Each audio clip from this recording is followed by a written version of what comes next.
అజిత్, విజయకాంత్, సూర్య, అమీర్ ఖాన్, విజయ్, రజనీకాంత్, శివకార్తికేయన్ వంటి స్టార్ హీరోలతో సినిమాలు చేశాడు దర్శకుడు ఏఆర్ మురుగదాస్. అయితే ఇటీవల ఆయన డైరెక్ట్ చేసిన సినిమాలు ప్రేక్షకులను అలరించలేకపోయాయి.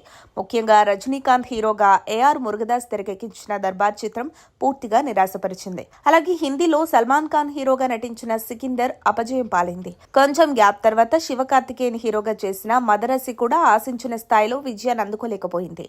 దీంతో ఏఆర్ మురుగదాస్ నెక్స్ట్ సినిమా ఏంటన్న ఆసక్తి నెలకొంది. అయితే ఈసారి స్టార్ హీరోలను కాకుండా ఒక వానరాన్ని నమ్ముకున్నారు. ఈ విషయాన్ని ఆయనే స్వయంగా ఓ భేటీలో పేర్కొన్నారు. తన నెక్స్ట్ సినిమాలో కోతి ప్రధాన పాత్రలో నటించనున్నట్టు తెలిపారు. కాకపోతే కోతి గ్రాఫిక్స్ రూపొందించనున్నామన్నారు. తాను సహాయ దర్శకుడిగా పనిచేస్తున్న సమయంలోనే ఈ కథతో సినిమా చేయాలని భావించారని, ఇది బాలల ఇతివృత్తంతో రూపొందే సినిమాగా ఉంటుందన్నారు.